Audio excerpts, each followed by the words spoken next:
going on, everybody? Hope you're having a great day wherever you are and whatever time and day this is that you watch it. So, done videos about the Elite VA Academy over the last couple of weeks or months. I'm not going to be going into that now. That isn't the reasoning for this video. The reason of this video is to say, obviously, you know, I'll start it off. If you're looking to get a VA, I usually find that paying for a service is actually the best thing to do.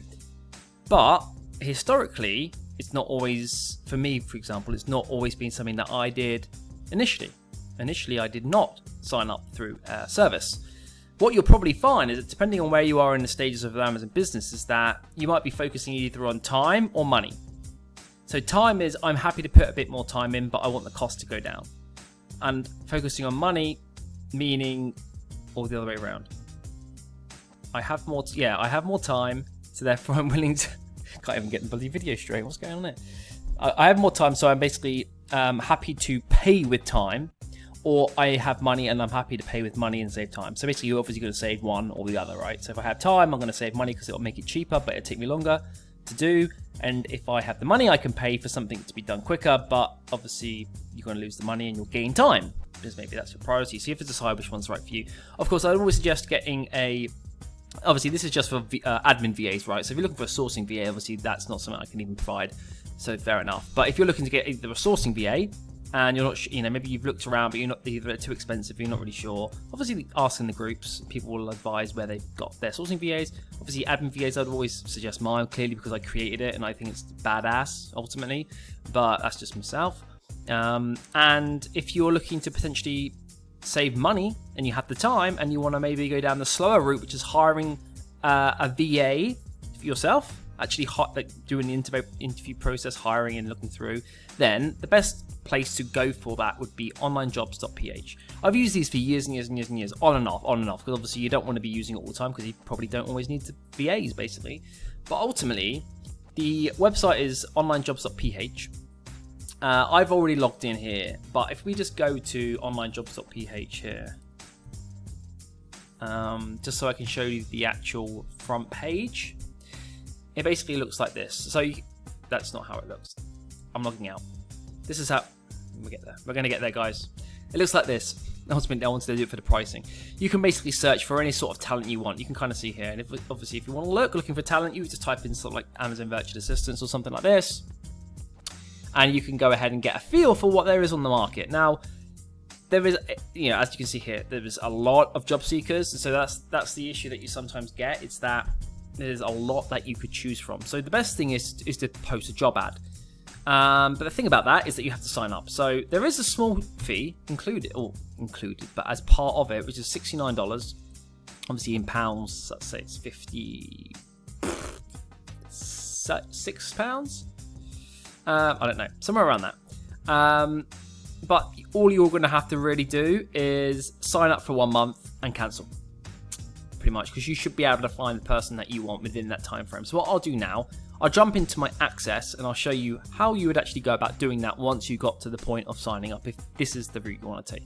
So then you would come into your dashboard and you can kind of see here, I put some job posts up and stuff like that, but you would want to go and post a job. So you could go and actually just have a look, what are people, what does it look like in here with Amazon Virtual Assistants? Now you could tweak this title as much as you want, but you are able to post multiple job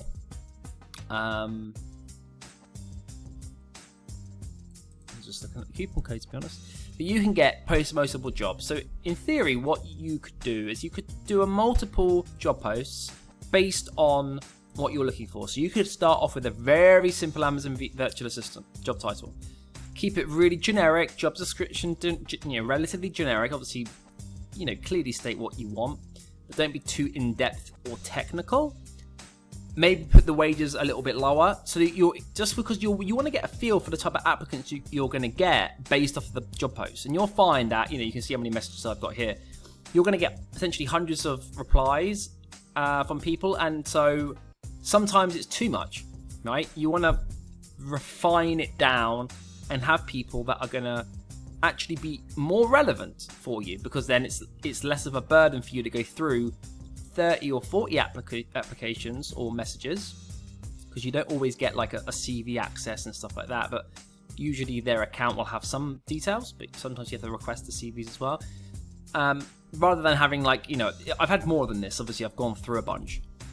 You might have 200 applicants. So put out a couple of job ads and get a feel for the type of applicants you're getting, right? Then obviously decide which one you want to use, as in which job application post you want to then sift through and figure out who's good for the role.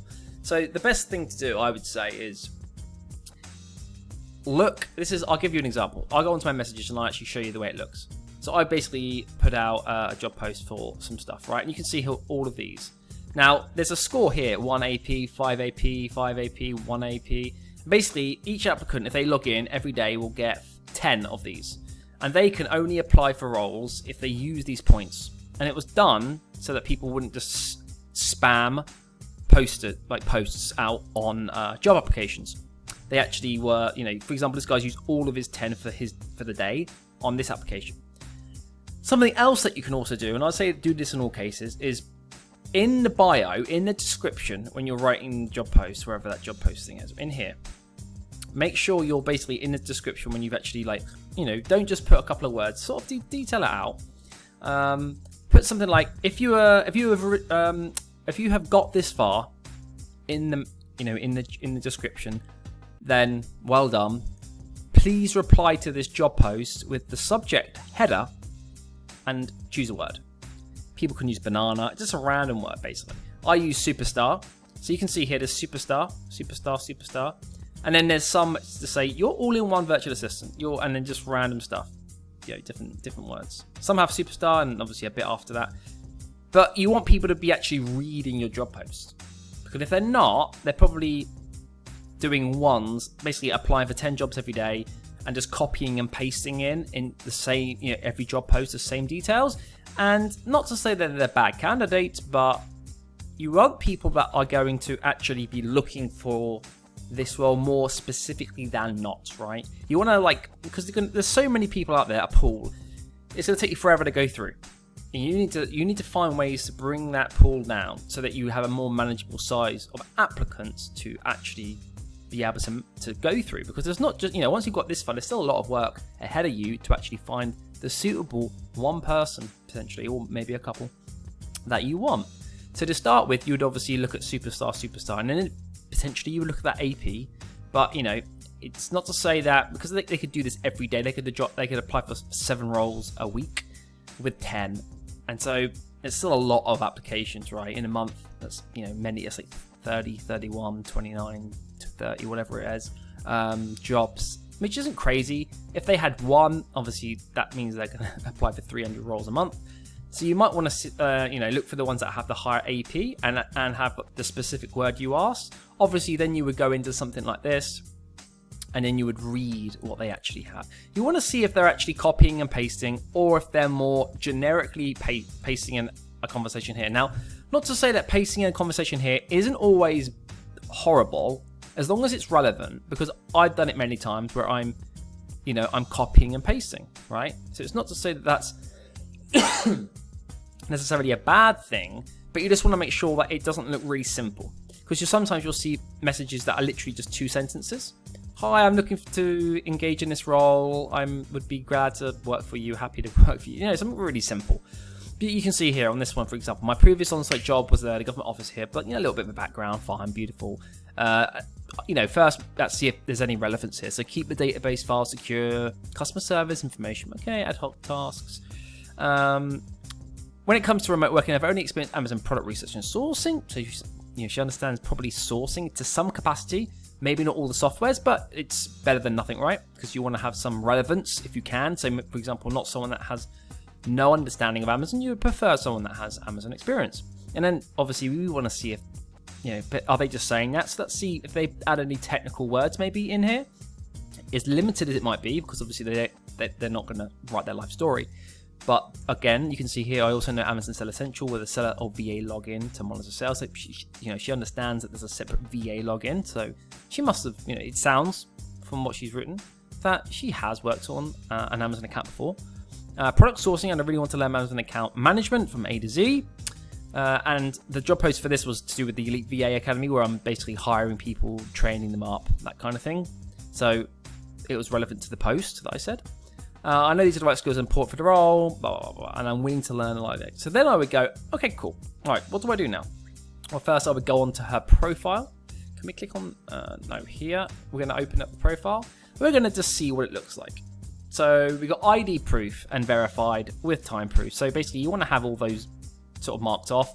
It just proves that they are the people they say they are.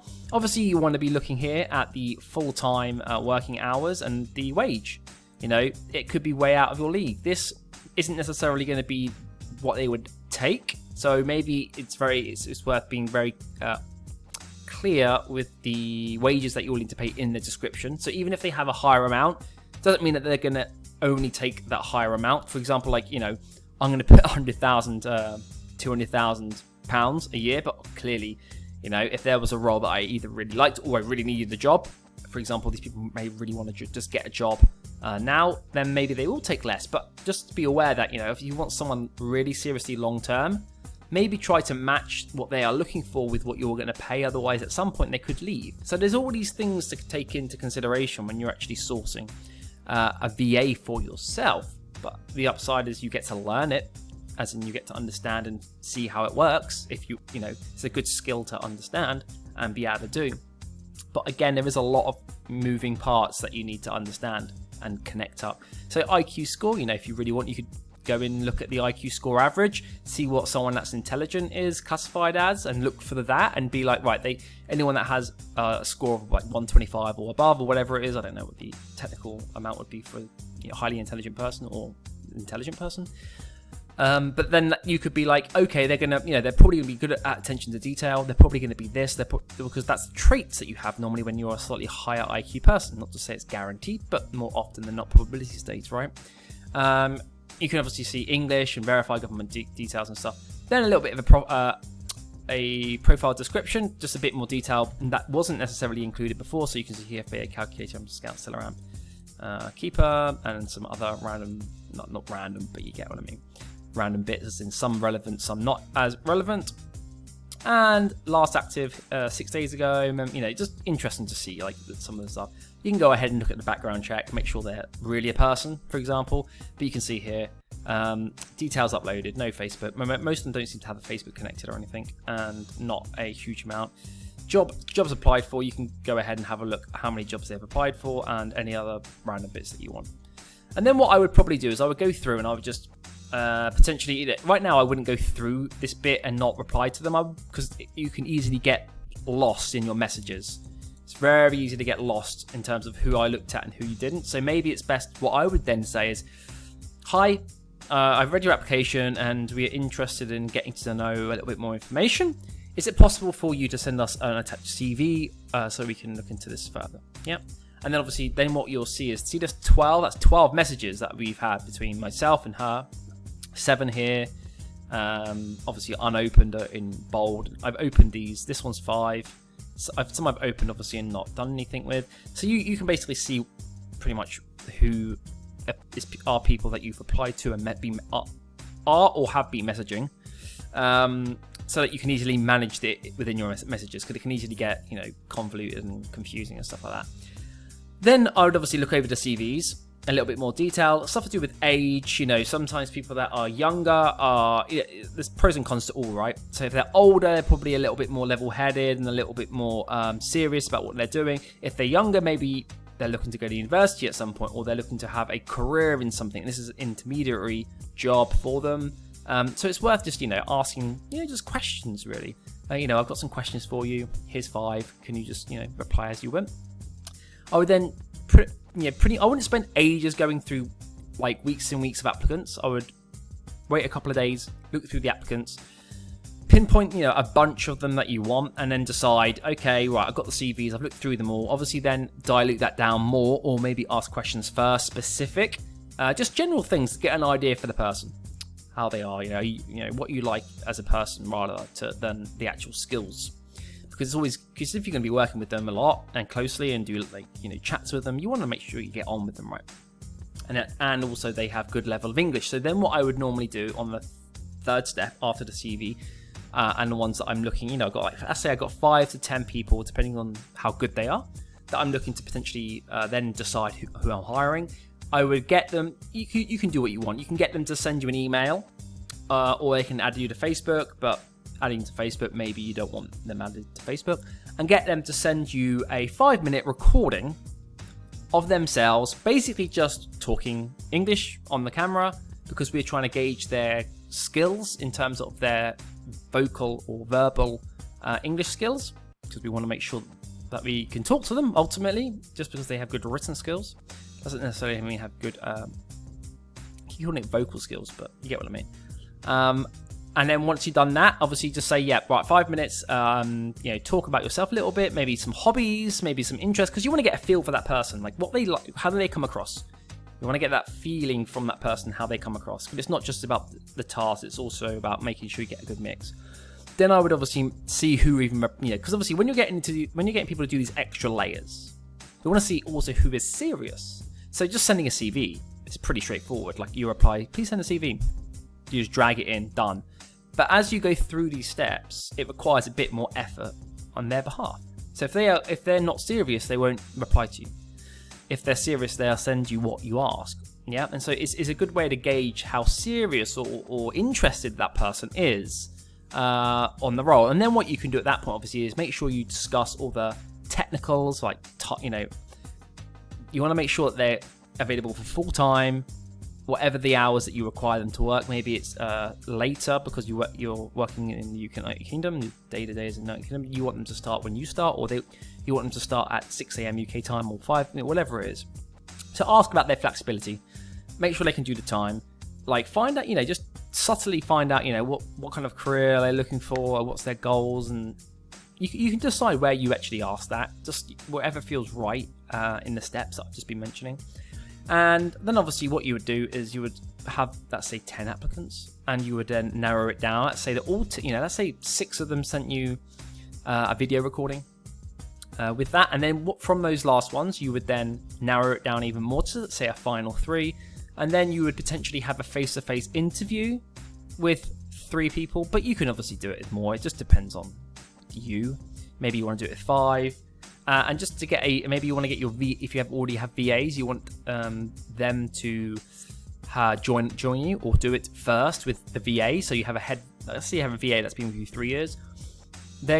Basically, it's a similar role to what they started in, but now they're experienced. Maybe you get them to jump on a call first for 30 minutes, 15 minutes even, just so that they can get a feel for that person and what they think of them.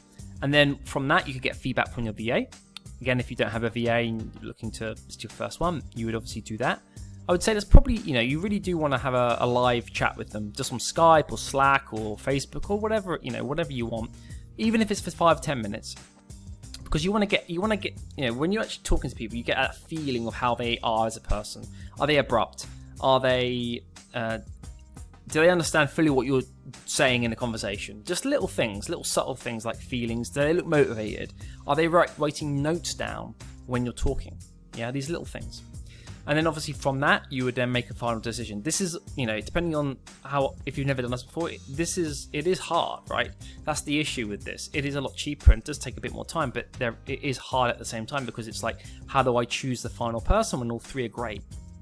And for me, that's the reason I moved to actually a hiring service, because I ended up picking the wrong VA. And that was my downfall. And at that point, in my Amazon business, I was at a point where I could actually pay for that. But there's many people that are not at that point, and really it is a good skill to pick up about understanding how to hire VAs, because you may not always be in a position when you are able to frivolously pay money for these training, for this training or hiring services. Obviously, there hopefully will be time when everyone can do that, but it is always good to be able to be versatile and jump to different things based off of the available spend that you have to actually invest in these people. So that's pretty much going to be the video. There's obviously a lot more that I could talk about, but in a nutshell, that is pretty much what I would do. You might want to tweak what I've said. You might want to decide on another process, another way of actually sifting through, obviously mix things up. There is no, one way fits all. Everyone's going to be different, and you may not even want to do a live call with them. Some people might not want to do that. it's not the end of the world. It's just that find the things that work for you to try to get the information that you want from them, and hopefully that will then lead you to finding a successful VA. And worst case, you could hire a VA, say to the other two, we're just still finishing up the hiring process, get them to start, and within a couple of days get a feel for the potential that they have, rather than just getting rid of the other two right away, or being open to, we've selected someone else, but in the event that it doesn't work out or they leave, then we will contact you about the role, something like that, so that you're leaving yourself options in the event that something happens. So I'm gonna leave it there. Hopefully you enjoyed this one, and see you next time, guys. Bye.